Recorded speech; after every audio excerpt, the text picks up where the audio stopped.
Assalamualaikum warahmatullahi wabarakatuh. Jumpa dengan saya Bapak Ahmad Syihotang, guru mata pelajaran Produk Kreatif dan Kewirausahaan. Nah, di sini kita akan membahas masalah harga pokok produksi.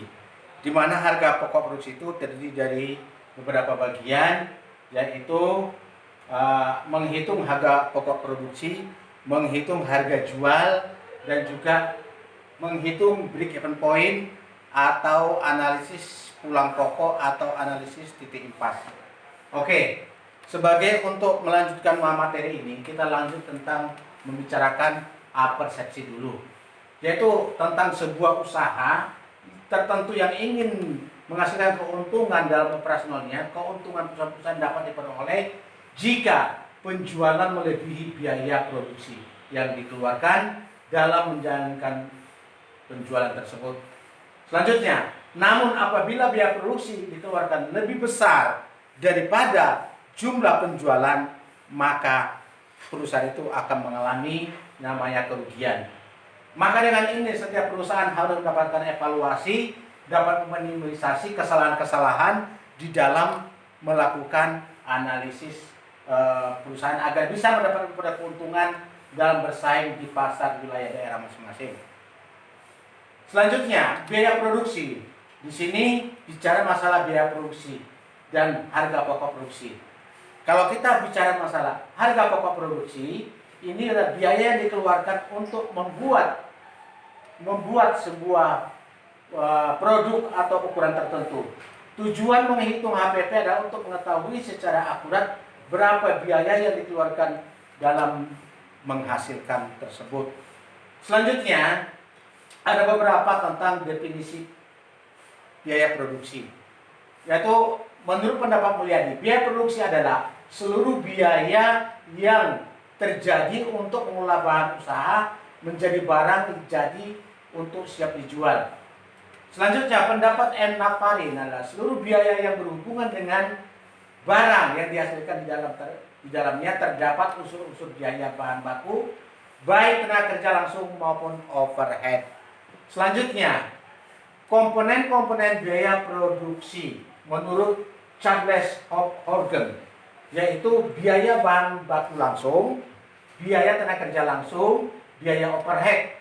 Sedangkan biaya overhead terdiri dari biaya bahan baku langsung, tidak langsung, biaya tenaga kerja tidak langsung, biaya pemeliharaan atau maintenance, selanjutnya biaya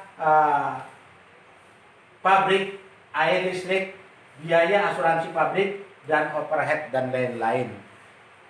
Nah, di sini ada juga biaya produksi terdiri dari 5 jenis, yaitu biaya tetap atau fixed cost, biaya variable cost, total biaya total cost, biaya rata overhead cost, dan biaya margin cost. Selanjutnya, untuk melakukan perhitungan dan perhitungan harga, kita ambil contoh saja ini, perhitungan harga pokok dengan rumus total biaya produksi per jumlah produksi yang dihasilkan sama dengan HPP atau harga pokok penjualan. Nah, di sini ada kita contohkan sebuah usaha, yaitu ayam geprek ya, di mana ayam dibeli dengan 1,5 kg memperoleh 9 potong. 9 potong dengan harga 30.000. Tepung bumbu 500 gram harga 10.000. Minyak goreng 1 liter 11.000. Bumbu sambal dan bumbu lainnya 3.000.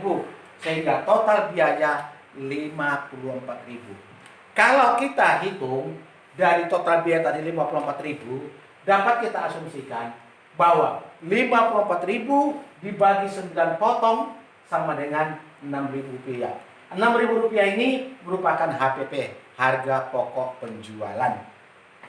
Nah, dari HPP tadi ingin kita mendapatkan keuntungan 50% dari HPP. Maka 50% dari HPP berarti 3.000. Berarti HPP tambah keuntungan 3.000 sama dengan HJ, harga jual 9.000 rupiah. Selanjutnya, ini nanti ada tugas dan kelompok yang akan kamu kerjakan, ya. Masing-masing tinggal dibagi kelompoknya saja. Ada beberapa pilihan tentang menghitung harga pokok, harga produksi. Di sini sudah ada bata merah, bata kuning dan segala macamnya. Oke, lanjut.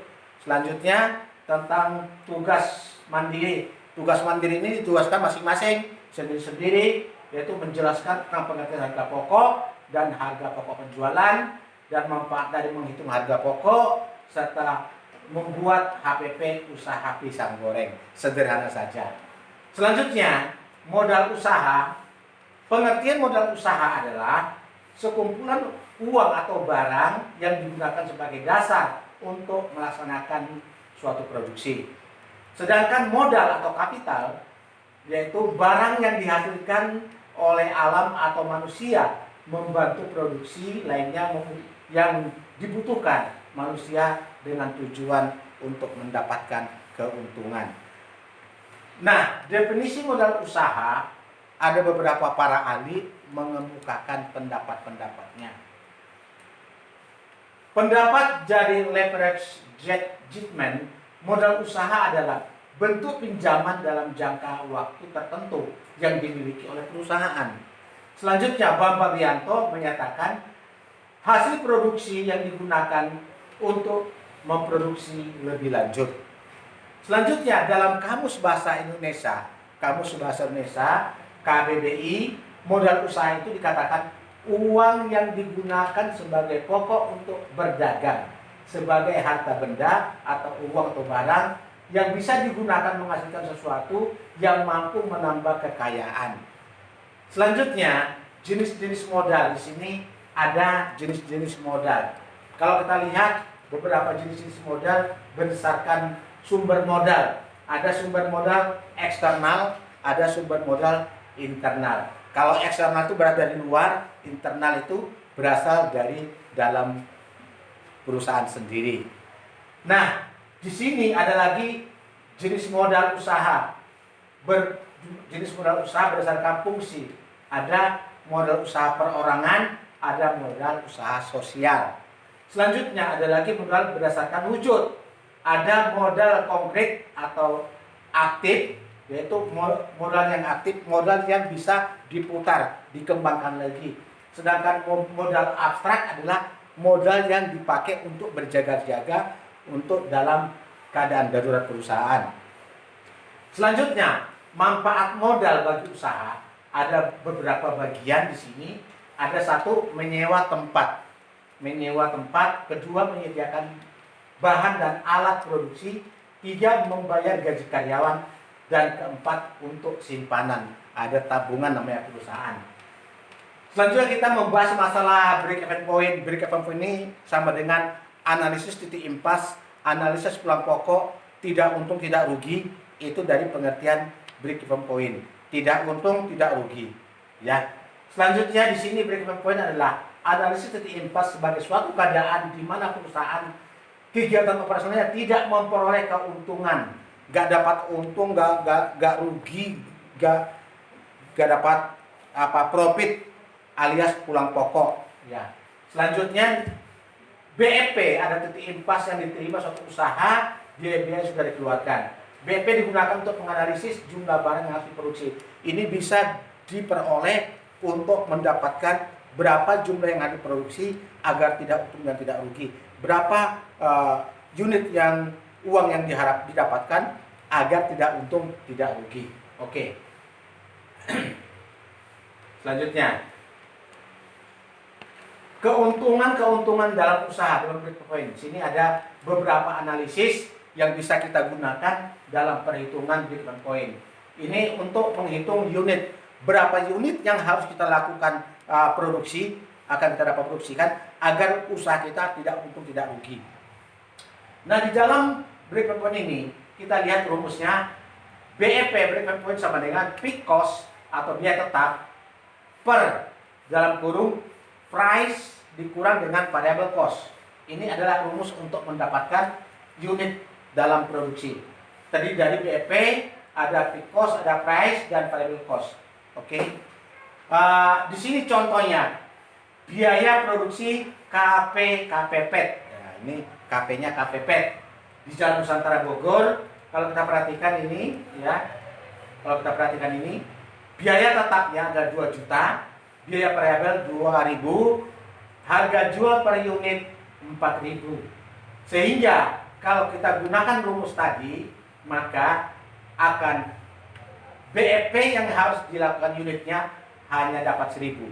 Dia produksi 1.000, maka tidak untung, tidak rugi. Ya, alias pulang toko. Nah, selanjutnya berdasarkan dasar penjualan, berapa jumlah uang yang diperoleh agar tidak untung, tidak rugi.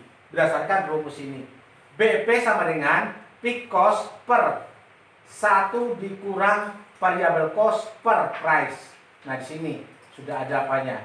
Itu perhitungan ini bisa juga istilah margin kontribusi, yaitu keuntungan margin, hanya sekedar berkontribusi saja, tidak untung tidak rugi.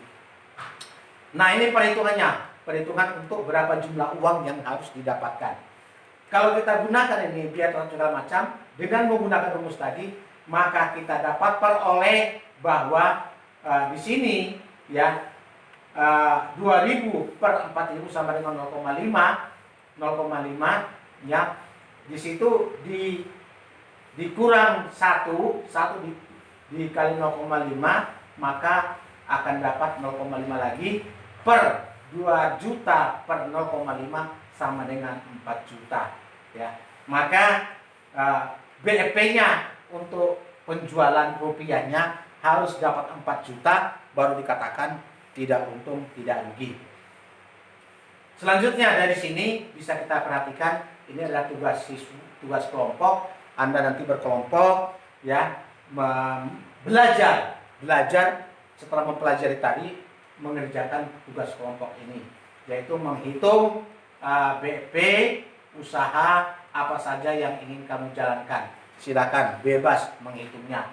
Selanjutnya di sini ada membuat simulasi BEP usaha yang dijalankan oleh siswa, misalkan BEP unit, BEP rupiah ya. Selanjutnya yaitu uji kompetensi, ini tugas mandiri yang harus siswa laksanakan, yaitu mempelajari kembali analisis titik impas, terus komponen-komponen titik impas, terus manfaat BEP yang akan dilakukan dalam unit penjualan. Selamat bekerja, semoga sukses. Bapak ucapkan tetap semangat, tetap menjaga jarak, tetap cuci tangan, tetap pakai masker, tetap menjaga yaitu program pemerintah dalam penanggulangan COVID-19. Sampai jumpa di lain kesempatan dan lain waktu. Assalamualaikum warahmatullahi wabarakatuh.